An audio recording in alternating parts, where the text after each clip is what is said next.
This is about my dad. I'd say about Charlie. Charles Lee Bonner was born in the year 1898 on a remote farm in the state of New Mexico. I know very little about his early life, only when I was told by my mother and my grandmother and aunts and uncles. He left school in the third or fourth grade. Like most boys during that time, as soon as they learned to read and write, they had to quit school to help on the farm. He was 12 when his father died. Soon after his mom, we called her Mamaw, married a man named Holcomb, with whom she had 3 more children, George, Hardy, and Annie. Mr. Holcomb also died when his children were very young. Charlie was a few years older than George and Hardy, so he had to do most of the work for quite a few years. Their crops were mostly maize, Capricorn, and corn and fodder, ear corn and fodder. All the ground had to be plowed and furrowed with teams of horses, then planted and later harvested. All this was done by working from daylight till dark, 6 days a week and sometimes on Sunday. Sometime later, Mamaw married a widower named Pete Roberts. They lived together for the rest of their lives. Mamaw outlived him by almost 5 years. We called him Grandpa Pete. He was a quiet man, spent a lot of time reading the Bible. I remember he wasn't very friendly either. Charlie left home when he was 20 years old to work in construction, building roads, dams, and bridges. He was a teamster working with horses, a trade he learned while working on the farm. During the next few years, Charlie became an expert teamster and leader, most often holding the job of teamster boss. When I was about 10 years old, they built a new post office in Dalhart. My dad was the teamster boss for a man named John Wallace. Mr. Wallace took a liking to me and often let me ride with him in his old Model T truck. The cab didn't have any doors, and I was always afraid I was going to fall out. And when I saw one of my peers near that job, I let them know that my dad was the teamster boss. When he was 23 years old, he was working near Dalhart, Texas, at which time he met and courted Audrey Mae Staton, my mom. She said it was a very short courtship, and they were married in Dalhart, Texas on May the 4th, 1921. Audrey migrated from Indiana to Dalhart with her widowed father and 2 sisters. Her mother died when she was 8 years old, and it was left to her to help raise the 2 sisters, Alice and Irene. A while ago, I was looking through some of my mother's things, and while reading her and Dad's wedding license, I realized that paper was 88 years old. Charlie and Audrey had a hard time and a sad time trying to start a family. Their first child was stillborn, and the second was a miscarriage. They then had a boy they named Charles Lee Jr.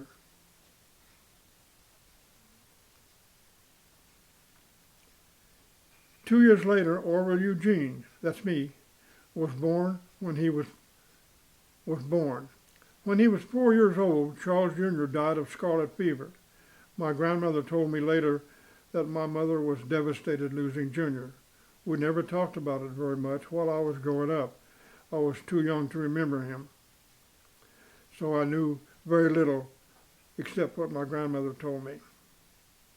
She said Mom and Dad were so attached to him after losing 2 other children, a girl and a boy.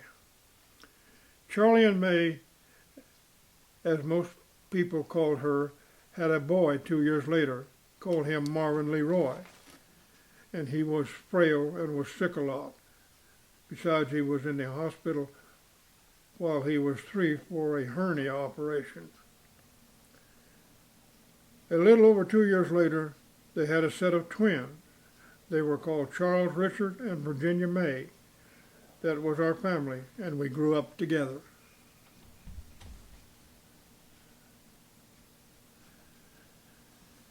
I'm going to try to describe Charlie, what kind of a man he was, and some of his beliefs and rules, and how he applied them to his family. Charlie was a very hard and loyal worker, no matter what kind of job, and he always told me to be sure to do a good job and earn the money that I was paid. He had very good reputation in Dalhart, where he and Audrey lived most of their lives.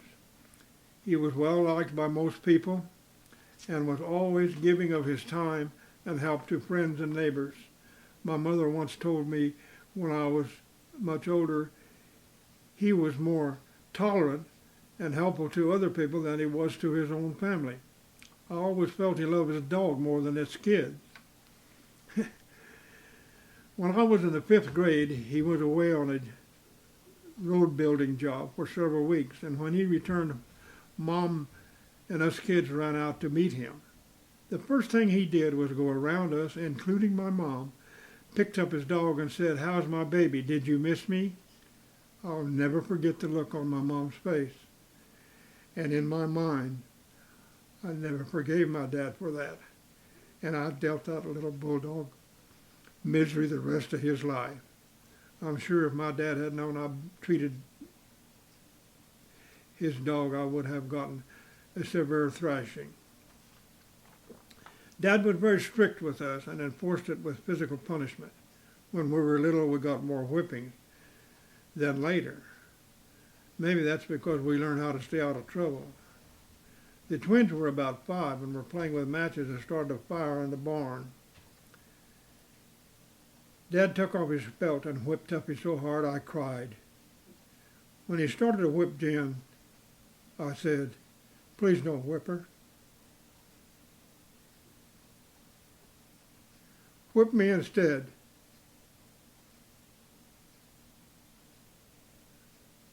My dad just turned and looked at me for several seconds. Then he turned and walked away. And I don't remember him ever spanking her again. Charlie was a teetotaler. I don't even remember him taking a drink, and he had little tolerance for anyone who did drink, although he did make and sell home-brewed beer during the Depression to make money for his family. He did a few other things too, some I would call questionable, like taking me with him one night to a friend's house to get some pigeons. His friend and family were asleep. They had a huge barn with a long overhang, and there were lots and lots of pigeons resting on the edge of that eave. My dad would take a long stick and knock a bird off, breaking its neck, and he then put it in a gunny sack that he made me hold. I was scared stiff. We must have sacked up a lot of birds because the sack got so heavy I couldn't carry it.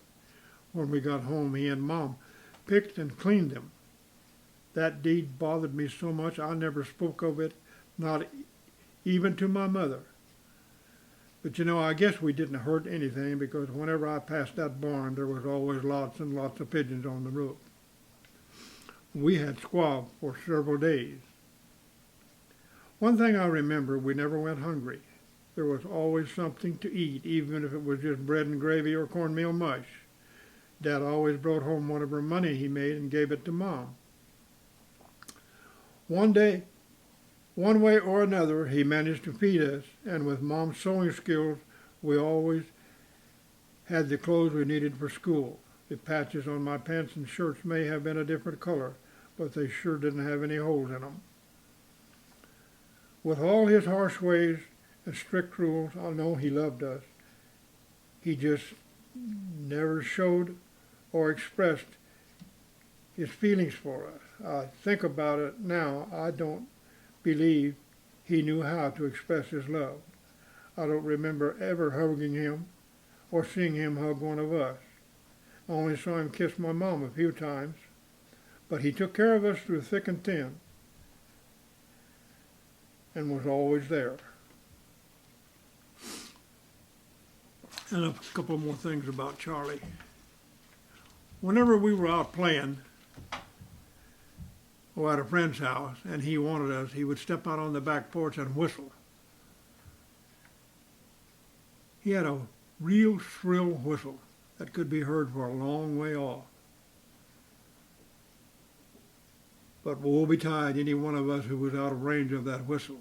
He only whistled once, and it was our bad luck if we didn't hear it. When we're young, we usually got a whipping for being late. Another thing that was taboo is if he gave me a job to do when he was at work or away from the house, and it wasn't done when he got back, I always got a swift kick in the butt or a whipping. He had quite a few tools he had accumulated over the years. He kept them in a small tool shed in one corner of the barn. He always kept that tool shed locked and hid the key in the house. I always wanted to get in there and use some of those tools, but I couldn't find the key. Then one day I accidentally saw him hide the key. I was in the 6th grade, and it was during top season, and I had a top, but no string to spin.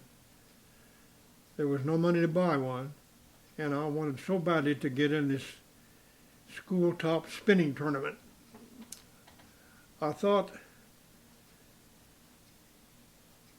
maybe there's some string in that shed, so I snuck in and I got the key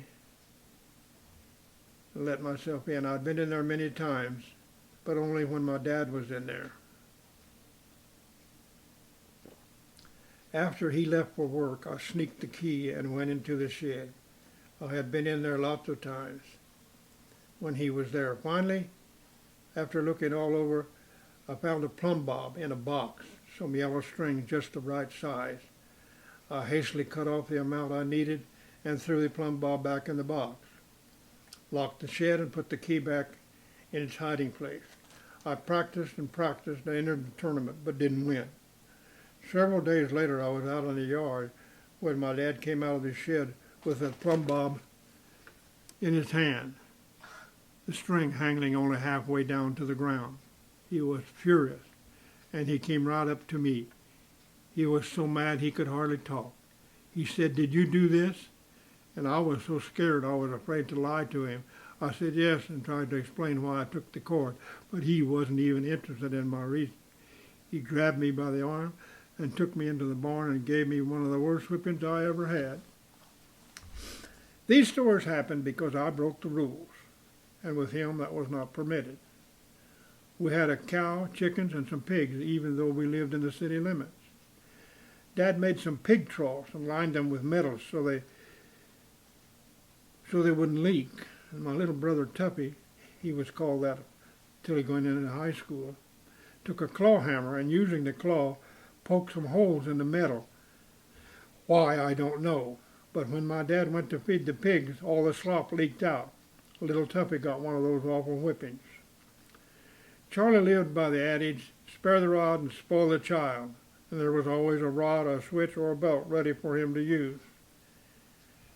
I could probably fill a book with stories like the ones above, but I think I will end this story with one more thing about Charlie, and that was his religion, or his lack of religion. He never went to church, and I know he never read the Bible. Mom, on the other hand, was a church member. We went every Sunday morning to Sunday school at 10 o'clock, then sat from 11 to 12 for the main sermon. We quite often attended evening services on the same day, and sometimes on Wednesday we went to prayer meeting. Charlie would drive us across town and leave us off and come back when the services were over. That was as close as he got to religion. I don't know where he went while we were in church. Some kids have a dad, a man who is a pal that physically loves and listens to them. Charlie, others have a father, a man who fathers them but doesn't show love and affection. He is just there for them. Charlie was my father.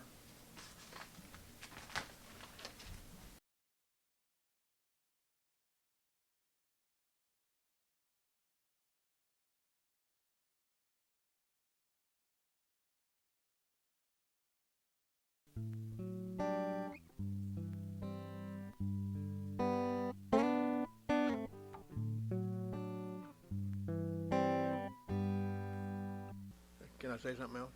And I want to thank the cameraman and his crew. Thank you very much.